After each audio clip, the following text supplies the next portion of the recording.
Annonceurs, entrepreneurs, promoteurs et chefs d'entreprise, choisissez dès à présent votre meilleur partenaire média, Idéal Production. Idéal Production est basé à Cotonou au Bénin. Idéal Production, le partenaire exclusif de Sika TV en Afrique.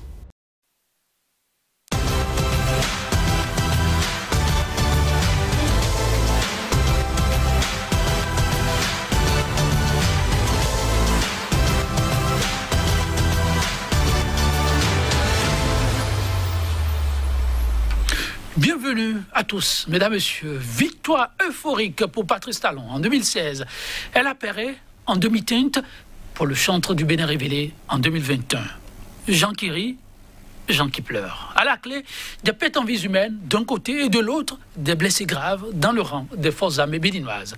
Un tableau affligeant qui met tout un peuple en émoi. Patrice Talon devrait à penser au plus tôt les plaies, réclame à tue-tête bien des observateurs.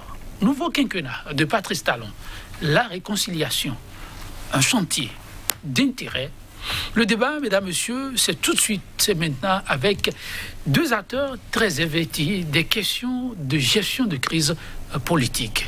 Déjà sur ce plateau. En notre compagnie, Emile Guérin. Il n'est plus à présenter, missionnaire christique pour les nations. Il est consultant en communication et gestion de crise. Emile Guérin, bonjour à vous. Bonjour Joël. Merci de répondre à notre invitation. Je vous en prie. Pour nous accompagner durant cet instant, un autre grand nom de l'Afrique, du continent, en termes de gestion de crise, Patrick Aman-Poyon. Il a accepté être d'un autre coach en politique de développement. Il est également en gestion de crise. En gestion de crise, oui. Patrick Aman-Poyon, bonjour à vous. Bonjour. Merci pour la disponibilité. Merci. Sans tarder, je reste avec vous pour la première question. 2016-2021, comment expliquer cette bivalence de réaction au niveau du peuple béninois, mais pour le même homme? Il faut dire que il faut déjà constater que je l'ai dit dans une émission tout récemment. Personne ne peut nier le fait qu'il y a un malaise actuellement au Bénin. Personne ne peut nier le fait qu'il y a une hygiène actuellement au Bénin.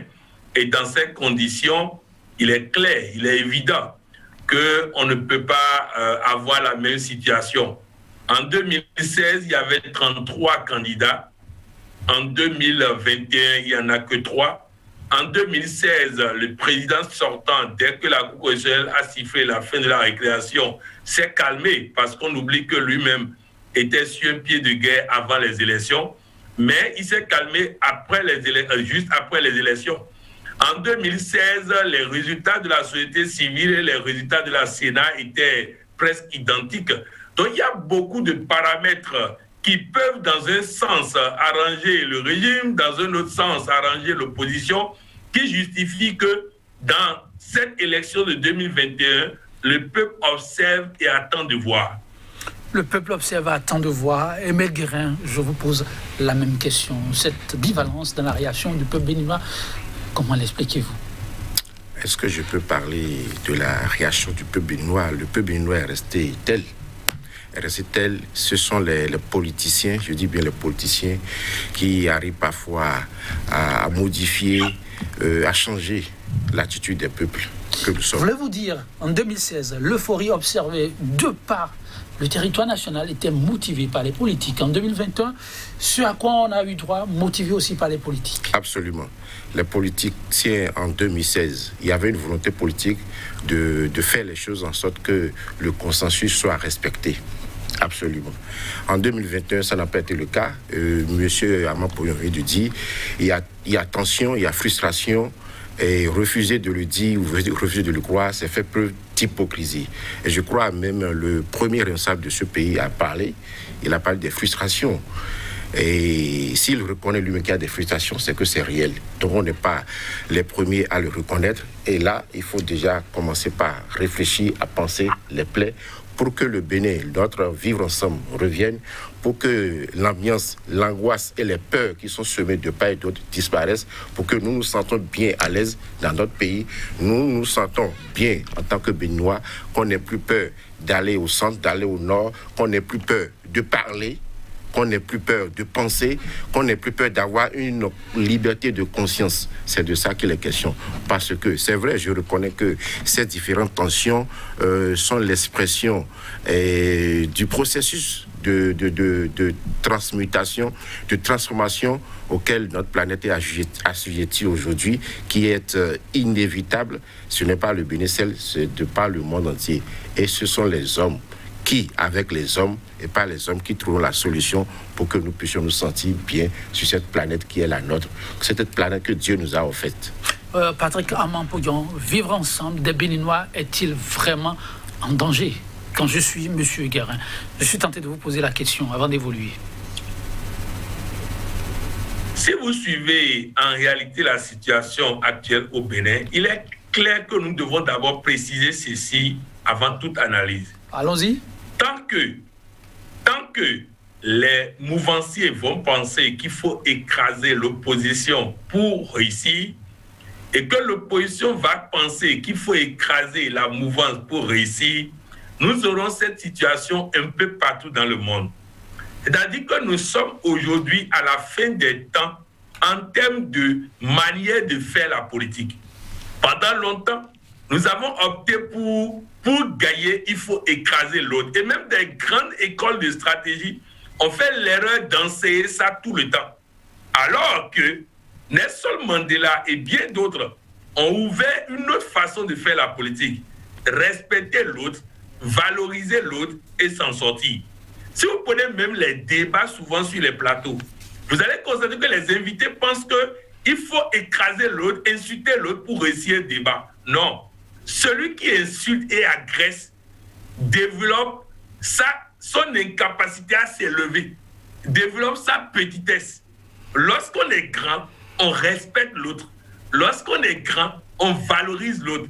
Donc, première chose, la classe politique, toutes tendances confondues, doit comprendre que si le Bénin va avoir des lendemains stables, il va falloir qu'on comprenne que reconnaître les compétences de l'autre, reconnaître la valeur de l'autre ne diminue en rien notre capacité à le battre dans les urnes, à le battre et autres.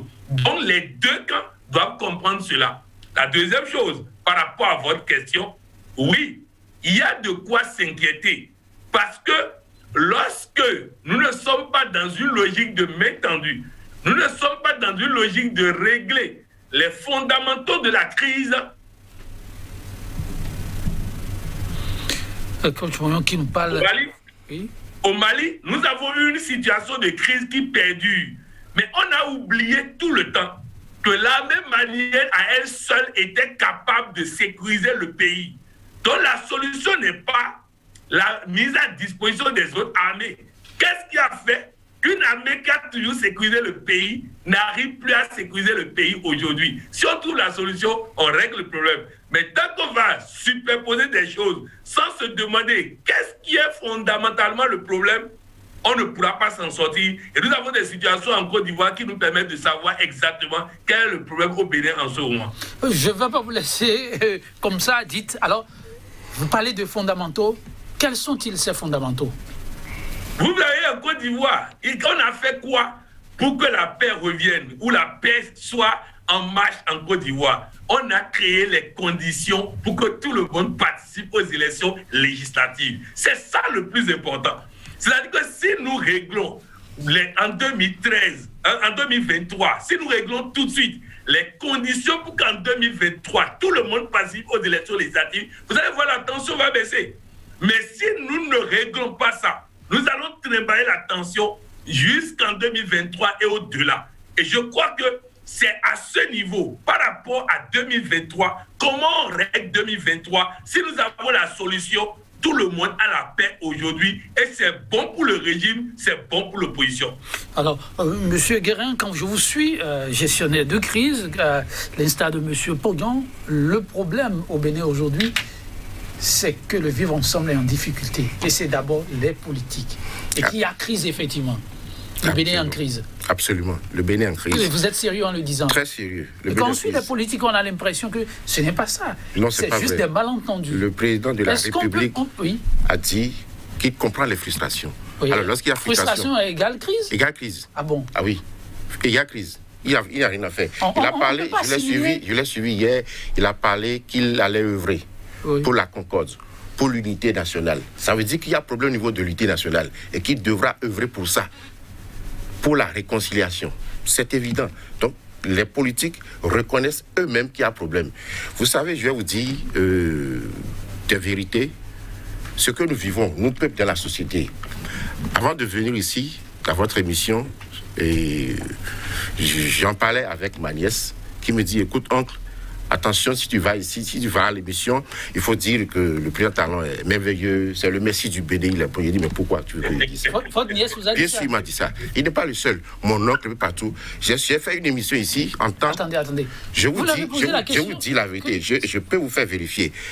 Je rentrais dans mon quartier, quand des habitants sont venus, il y a même certains qui se sont agenouillés, je vous dis. J'étais en train de discuter avec un membre du BR qui est un ami très proche. Il m'a dit, attention, il faut savoir parler. Sinon, tu vas te retrouver en prison ou en exil. Mais c'est grave qu'on sème la peur. J'ai écrit un post sur ma page Facebook que j'ai intitulé « Crise au Bénin, le marché de la peur ». On nous vend la peur. On inocule la peur. De l'autre côté aussi, ça veut dire quoi? Lorsque vous dites une vérité objective envers le pouvoir en place, vous êtes fiché. Et c'est grave, c'est dangereux. Il faut que cette peur disparaisse. Ça fait un. L'opposition également, lorsque vous appréciez positivement un fait du gouvernement en place, on vous traite de clébé ou vous avez déjà pris de l'argent au niveau du pouvoir. Ça n'a pas de sens. Vous voulez vous dire que le Bénin est comme divisé dans la... Mais il y a un clivage qui est là aujourd'hui. Monsieur Armand Poyon vient de dire qu'il n'y a pas eu les conditions réunies pour que tout le monde participe aux élections. Ça veut dire qu'il y a crise. Il y a des arrestations. Il y a des maisons brûlées. Il y a crise. Moi, je me sens dans la peau de ce citoyen, de ce compatriote dont on a brûlé la maison. Je me suis mis à sa place. Et si c'était moi, ça ne peut pas se passer. Il y a eu des crépitements. J'ai écouté les responsables qui ont dit que qu'ils ont essayé d'éviter des attentats. Alors, s'il y a attentat, vous voulez dire qu'il n'y a pas de crise? Qu'est-ce qui en est la base? Il a parlé des fondamentaux. J'ai apprécié une de ses phrases quand il dit « Nous sommes à la fin des temps pour faire autrement la politique. » Et nos dirigeants n'ont pas encore cerné, n'ont pas encore appréhendé le changement positif qui est en train de s'opérer à travers le monde entier, pour ne pas se brancher sur le flux cosmique de la lumière, pour savoir que qu'un peuple se respecte. On ne fait pas peur à un peuple. Pourquoi? Je vais vous expliquer brièvement. Lorsque vous semez la peur... Mais quand vous dites on ne fait pas peur à un peuple, à supposer, pour rester dans l'histoire du monde, la peur a été aussi une arme utilisée à des moments donnés pour atteindre des objectifs. Je suis d'accord. Est-ce qu'aujourd'hui il faut la balayer comme arme? Parce qu'en termes de compétition, il paraît, et vous me direz ce qu'il en est, que tous les moyens sont bons. Vous aviez bien écouté M. Armand Poyon, dont j'ai l'impression qu'il est très inspiré spirituellement aujourd'hui, en disant que les temps ont changé. Les temps ont changé, on ne peut plus continuer à utiliser les mêmes modes opératoires, les mêmes manières d'assujettir, d'ensauvager le peuple. Je sais que beaucoup pensent que pour diriger aujourd'hui, il faut être fort, il faut être puissant, il faut écraser l'autre, il faut brutaliser le peuple. Non, mais c'est terminé. Vous voyez ce qui s'est passé cette année, en 2003, enfin, depuis un certain nombre d'années, 2019, 2021, on pouvait éviter ça. On n'est pas obligé. Lorsque vous dirigez un peuple, il faut écouter le peuple. J'ai entendu des gens dire que les réformes qui sont faites, en fait, le président actuel les a faites, pas forcément parce qu'il veut être populaire. Mais c'est très grave de dire ça. Ah bon? C'est très grave. Être populaire veut dire quoi? Être aimé par son peuple. Même nos rois avant cherchent la popularité. Il faut qu'ils se battent, qu'ils œuvrent, qu'ils travaillent pour être populaires. Absolument. Nous avons besoin d'aimer notre dirigeant, puisque c'est nous qui l'avons élu. Pourquoi veut-il nous apporter du pain et de l'eau sans avoir notre avis ou sans avoir notre amour? On a besoin de l'aimer. Encore nous sommes tous concitoyens. Ça n'a pas... Attendez, ça n'a pas de sens. Si vous avez faim et que quelqu'un, fut-il excusé, de mauvaise moralité et vous apporte à manger, vous n'allez pas au moins faire ça pour rester en vie? Je vais vous donner une arcane de la réalité planétaire. Dieu a créé l'humain avec le libre arbitre. Quiconque sur cette terre qui ne respectera pas le libre arbitre des êtres humains, alors là, il va mal finir. Et surtout que les temps sont en train de changer maintenant et que vous ne vous branchez pas sur le feu de la lumière christique pour voir qu'est-ce que Dieu veut pour moi, pour que je fasse à mon peuple. Comment Dieu veut que je gère mon peuple. Il faut le savoir. Si vous ne le savez pas, le courant qui est en train d'arriver va vous effacer. Donc je reste convaincu. Les fondamentaux, là, on est vraiment dans les fondamentaux. Ah mais oui. Mais les politiques et la religion, il paraît que ils se foutent de nous. Tous les politiques, toutes tendances sont confondues. Opposition, mouvance, ils se foutent de nous. Ils ne pensent qu'à eux-mêmes, malheureusement. C'est de ça que nous voulons. Vous imaginez qu'on me dise qu'il faut savoir parler. Mais savoir parler de quoi? Je ne viens pas ici pour injurer. Je ne viens pas ici pour invectiver. Alors David dit qu'un être humain comme moi a le pouvoir aujourd'hui de m'empêcher, de m'arracher mon droit de libre arbitre. Et Dieu va le laisser faire. Il ne peut pas le laisser faire. Alors si ce sont des proches, ou enfin, tous ceux qui entourent le chef de l'État, qui sont en train de faire ce jeu, et je suis convaincu que c'est le cas, parce qu'il y a beaucoup de frustration, je le répète, il faut que cela cesse. Il est le commandant en chef. Il est notre dirigeant, il est notre roi. Aujourd'hui, qu'il fasse en sorte que moi je me sente bien, qu'il fasse en sorte que je me sens en sécurité, que demain ma maison ne brûle pas. Et j'avais évoqué ici que nous n'avons plus confiance en nos institutions. Quand un chef de l'État nous dit « Ne vous inquiétez pas, allez voter, il n'y aura pas de casse », et que le lendemain ou 2 jours après, on brûle la maison d'un député, vous voulez que je lui fasse confiance? Entre nous soyons sérieux. Lorsqu'il me rassure, moi beaucoup de personnes m'ont appelé le 11 pour dire, est-ce que je peux aller voter? Je dis, sortez, allez voter. Ça veut dire que les gens ont peur. Il y a l'angoisse qui taraude les pensées. Il faut que ça s'arrête. Il n'y a que ceux qui nous dirigent, qui puissent poser des actes pour aller vers le vivre ensemble, pour aller vers la sérénité. Si vous ne rassurez pas, et que par les propos véhéments, les actes brutaux, comment voulez-vous qu'on se sente à l'aise? On ne peut pas se sentir à l'aise. C'est de ça qu'il est question. Tout au moins, la liberté d'expression. Je ne sais pas, c'est vrai, on s'exprime, mais pourquoi on nous brandit la peur? Il faut savoir parler. Attention, ne dis pas ça. Mon oncle est allé jusqu'à s'agenouiller pour moi. Je dis, mais qu'est-ce qui se passe? Vous ne passiez pas pour tenir bien sûr, qui sont les vôtres. Bien sûr, parce qu'ils ont peur pour moi. Ils m'aiment bien. Et c'est la réalité. Tout le monde le dit. Moi, j'ai connu des gens dans les partis aujourd'hui qui sont au pouvoir, qui disent toute chose que ce qu'ils disent quand ils sont devant les caméras. C'est la réalité que nous vivons. Expliquez-vous. Vous connaissez des gens bien sûr qui, devant les caméras, tiennent des propos contraires à ce qu'ils tiennent lorsque vous êtes en aparté. Absolument. Et ça me fait... J'ai franchement beaucoup de compassion pour le patron. En cause? Parce que quand des gens qui vous entourent tiennent des propos pareils, vous sentez le malaise même. Et c'est grave. Ce qu'ils disent en aparté, je ne sais pas. Remettre en cause ce qu'ils disent devant les caméras. Absolument. Je ne sais pas si c'est vrai ce qu'ils disent en aparté ou pas, mais ce qui est sûr, voilà un chef qui est entouré des gens qui ne lui disent pas la vérité. En fait, c'est là le problème. Qui ne lui disent pas la vérité, qui lui mentent pour lui plaire, qui je ne sais pas si c'est pour leurs propres intérêts, qui ne lui disent pas la vérité. Mais le chef doit savoir une chose. Lorsque vous dirigez un peuple, il y a des gens, des extrémistes, il y a des modérés. Vous les écoutez tous et vous décidez. Parce que c'est vous seul qui avez la décision, qui avez la capacité de décider pour diriger le peuple. Si vous faites le mauvais choix, l'histoire en tiendra compte. Parce que le peuple finit toujours par sanctionner. Le peuple finit toujours par sanctionner. Monsieur Patrick Amampognon, est-ce que dans votre environnement immédiat, vous avez aussi l'impression que le peuple vit sous le joug de l'angoisse, de la peur? Bon, je ne dirais pas dans mon environnement proche parce que je vis avec des ambassadeurs du développement qui travaillent par la dynamique mentale et autres à s'affranchir de la peur. Mais il est à remarquer, il est à constater, il est à reconnaître qu'actuellement au Bénin, il y a beaucoup de personnes qui ont du mal à exprimer leur position. Ça se remarque dans la position de la tête de certains dirigeants lorsqu'ils parlent. Lorsque le dirigeant ne peut pas tenir sa tête droite pour parler, ça veut dire qu'il est gêné par ce qu'il dit. Et ça, on n'a pas besoin de faire des analyses trop loin. Prenez les propos des collaborateurs du chef de l'État actuel lorsqu'ils étaient dans l'opposition et placez ça dans le contexte d'aujourd'hui. Vous constaterez que leurs propres propos les condamnent aujourd'hui. Prenez les propos des comment on appelle, des opposants d'aujourd'hui qui étaient au pouvoir hier et placer ça dans le contexte d'aujourd'hui, leurs propres propos les condamnent. Et c'est ça le piège des politiciens. Ils parlent de circonstances au lieu de parler comme des hommes d'État. Un homme d'État, quand il parle, dans 50 ans, dans 80 ans, lorsque vous allez prendre ces propos et placer dans le contexte, ça dira la même chose.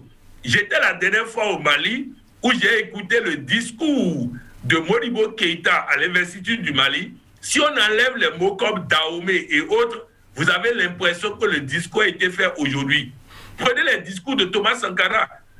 Si vous enlevez les noms des pays qui ont changé, vous avez l'impression que les discours ont été faits aujourd'hui. Et d'une manière ou d'une autre, il y a une situation à régler au Bénin.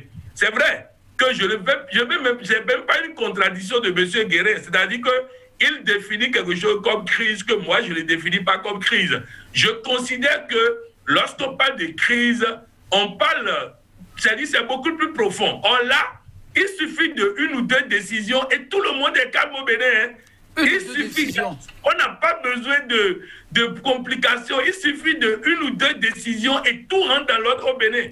Il faut simplement envisager ça et on sort de là et tout le monde va sourire.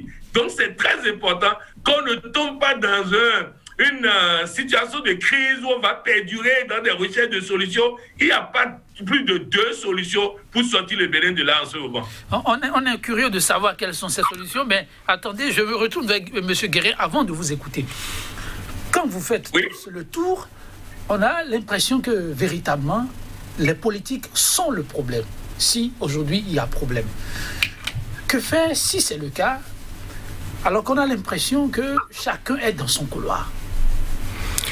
C'est ça qui est dangereux, que chacun soit dans son couloir. Depuis l'histoire politique du Bénin, les dernières années du Bénin, chacun n'était pas resté dans son couloir. Pourtant, nous n'avons pas connu ces événements que tout le monde, que ce soit opposition et mouvement, société civile, déplore aujourd'hui.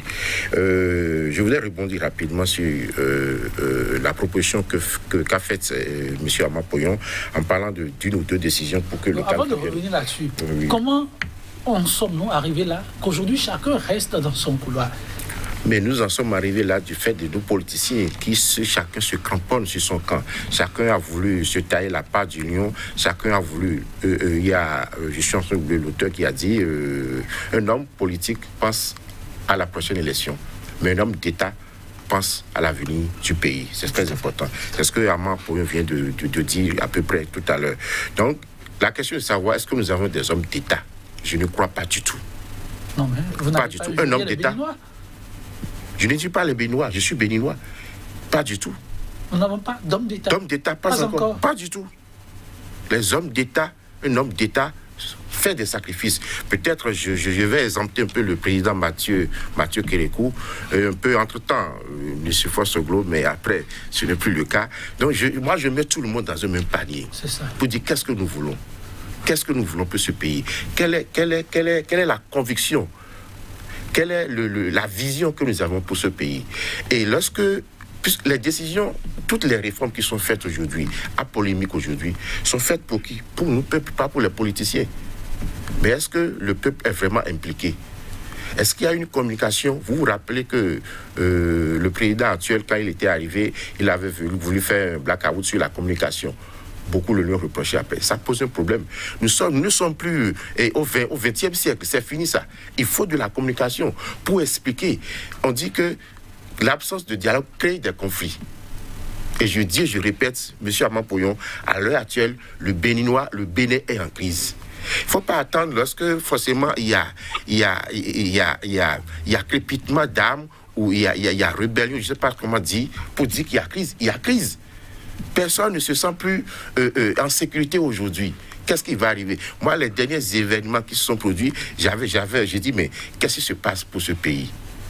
Les gens ne pouvaient pas, ne voulaient pas, ne pouvaient pas sortir. Pas que les gens n'ont pas envie d'aller voter, mais ils ne pouvaient pas. Je dis, qu'est-ce qui va se passer? Est-ce que ces dirigeants, quand ils regardent la situation aujourd'hui, est-ce qu'ils se sentent à l'aise dans ça? Je parle de la mouvance, je parle de l'opposition, pour dire en fait qu'il ne suffit pas d'une seule décision ou de 2 décisions pour calmer. Ah bon? Parce que, est-ce que ceux qui sont... C'est profond. Est-ce que ceux qui sont en face, c'est-à-dire l'opposition, sont prêts à accepter?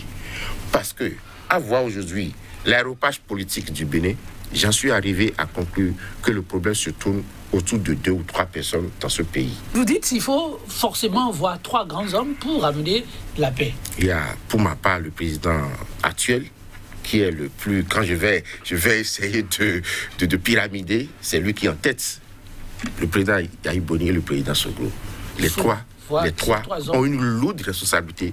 Je vous avais dit ici une fois que le feu Monseigneur de Souza a connu la gloire qu'il a connue parce que le président Kérékou était réceptif. C'est ça. Il faut qu'il écoute. Lorsque le président Talon a lancé l'appel au pardon, qu'est-ce qu'on a pu faire?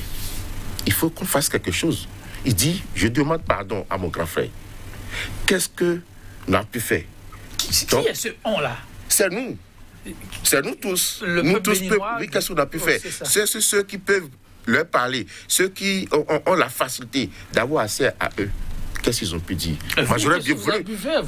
Mais j'aurais bien voulu rencontrer le président Yahya Boni pour dire, mais qu'est-ce que vous pensez de votre jeune frère qui demande pardon? Vous avez fait les démarches? Bon. Je suis en train d'essayer, mais je n'y arrive pas.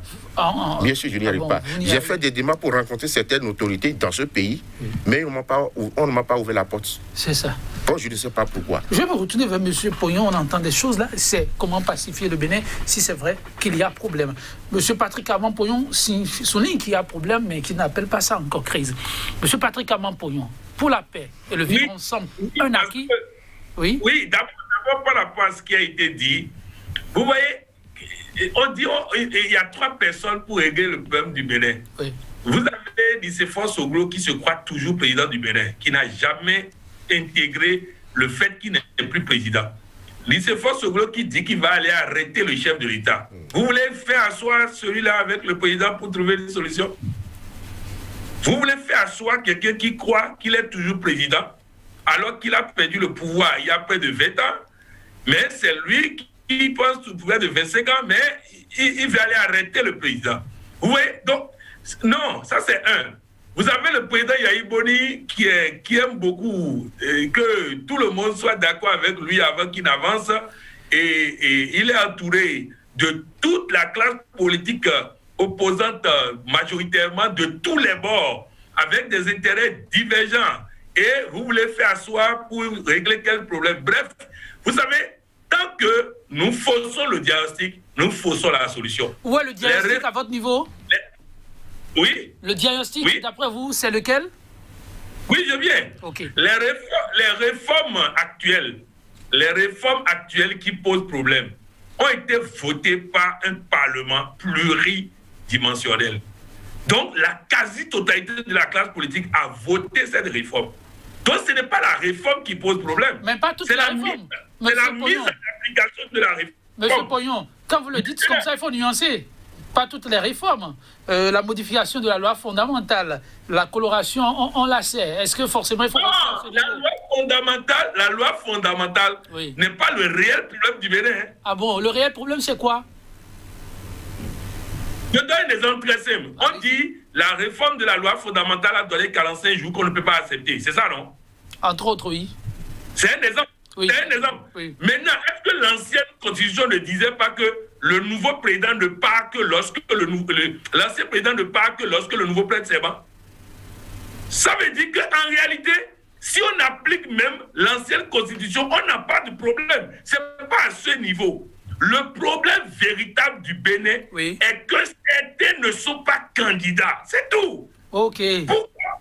C'est tout le problème. C'est-à-dire si tout le monde trouve les voies et moyens, ce n'est pas qu'on va être tous candidats, mais s'il y a possibilité pour tout le monde d'être candidat, le problème est réglé.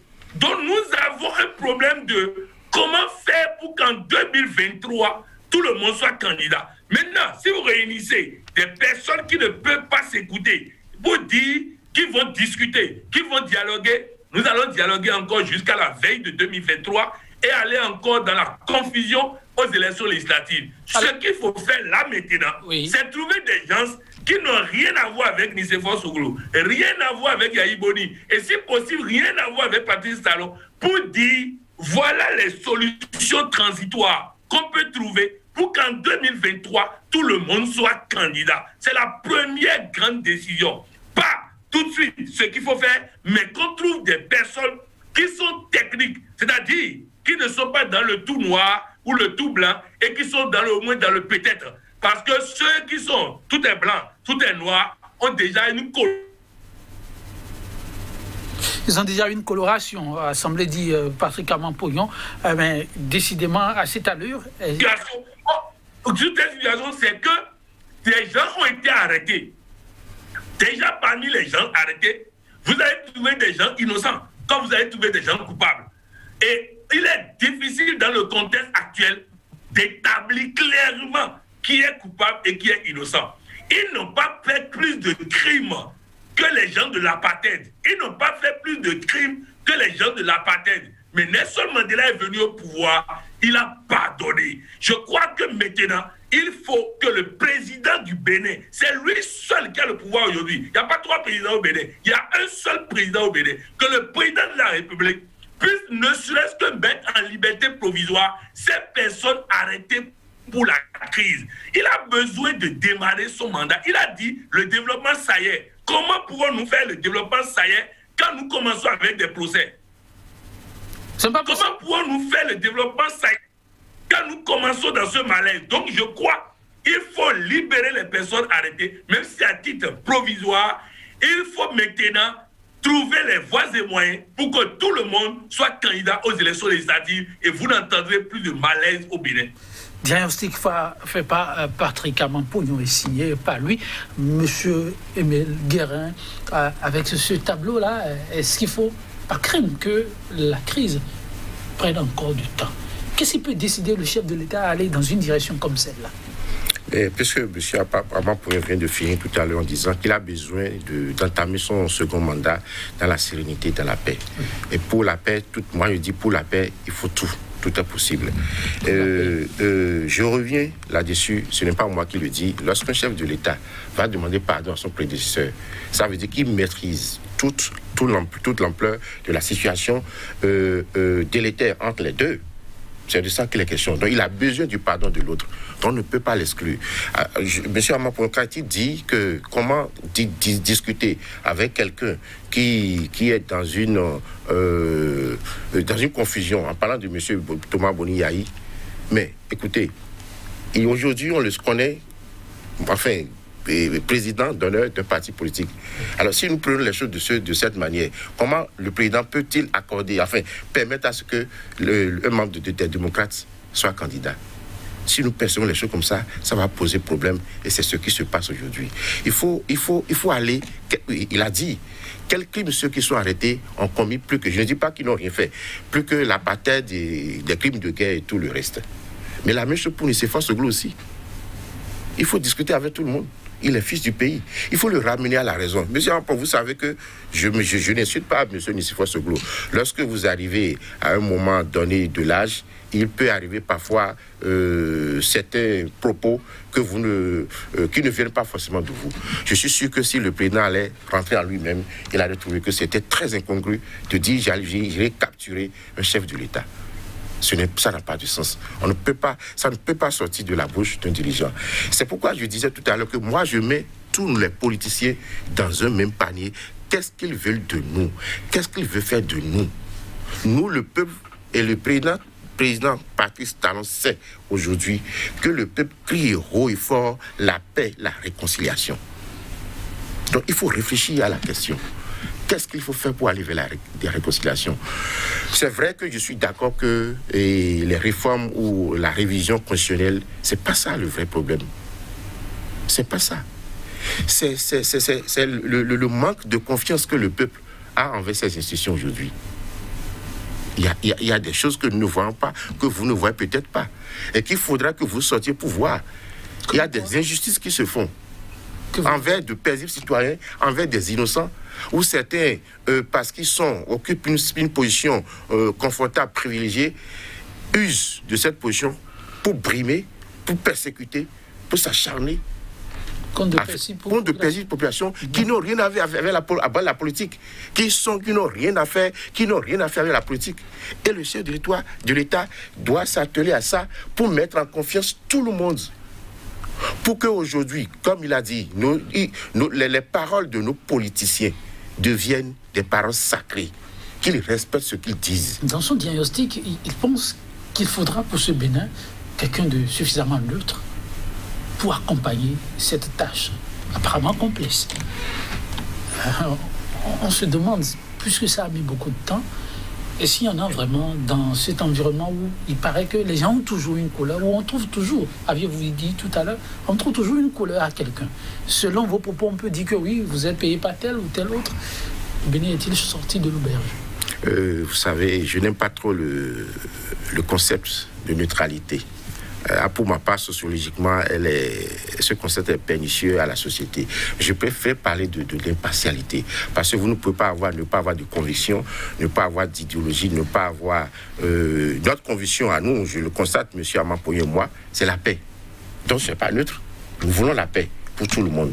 Je suis sûr que le président Patrice Talon aussi veut la paix, parce que dans son dernier discours, c'est ce qu'il a martelé tout le temps. Est-ce que M. Poyon dit n'est pas pertinent lorsque les protagonistes, chacun dans son coin, a l'impression que celui qui veut jouer à la réconciliation est d'un bord ou a plus de penchant pour X que Y? Est-ce que ça ne va pas plomber? Oui, justement, faudra-t-il qu'il permette aux personnes impartiales capables de faire des propositions pour la description de la situation actuelle, qu'ils permettent à ceux-là d'écouter ceux-là.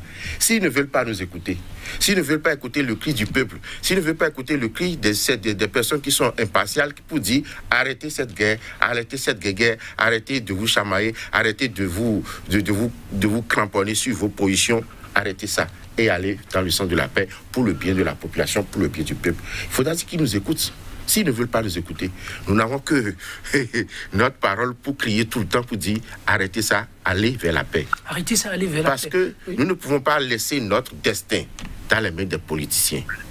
Impossible. Nous sommes obligés à un moment donné de crier haut et fort à Dieu pour qu'il vienne nous remettre les choses à plat pour que nous puissions aller assister à la remontée de la conscience. Parce que c'est de ça qu'il est question. Vous savez, je vous ai déjà dit une fois ici que la réalité du pouvoir d'État est tout autre. Il va falloir, si le président Patrice Talon veut aller plus loin, sortir du système. C'est le système qui lui permet de diriger comme ça. C'est le système. Parce que dès qu'il était arrivé, il n'y a pas longtemps, l'opposition a déjà pensé comment lui arracher le pouvoir, comment prendre sa place, et toutes les invectives, toutes les intrigues possibles ont commencé par être faites. Lorsque vous êtes au pouvoir, tout de suite, vous pensez que le président n'a pas peur? Ah ben, je ne sais pas. Ben, il a peur. Ah bon? Mais comment oui. ça? C'est un être humain. Quand vous voyez le discours d'un homme politique qui, parfois, est un peu est dur, il faut savoir qu'il a peur. Sérieusement. Parce que vous pensez que nos dirigeants, Amampoyon a évoqué ce qui s'est passé au Mali. À aucun moment, aucun dirigeant ne s'est jamais senti tout en sécurité. Tout en sécurité. Jamais. Dites, si ce chantier dit de la réconciliation, si vous avez des suggestions à faire qui pour vous paraissent prioritaires dans les tout prochains jours, quelles peuvent être ces suggestions? Je réitère ce que vient de dire, et je répète ce que vient de dire Amampoyon. Il faut voir parmi ceux qui sont arrêtés. Moi, je veux que la justice soit faite. S'ils sont vraiment coupables, si le président ou les institutions en place, en leur âme et conscience, savent qu'il y a des innocents, ou savent que les chefs d'accusation contre ceux-là, parlant de terrorisme et de tout ce qu'on veut, ou de financement terrorisme, ne sont pas justifiés, et bien qu'ils aient le courage de les libérer. Absolument. Qu'ils aient le courage de les libérer. Si c'est réel, que la justice soit faite. Donc je veux la justice, je veux la vérité, parce qu'ils n'auront pas le choix. Si le président de Patrice Talon ne va pas dans le sens de la lumière, dans le sens de la vérité, alors là, je ne suis pas sûr que l'histoire il aura raté quelque chose pour ce pays-là. Parce que je l'ai entendu dire, je vais laisser un legs positif pour ce pays.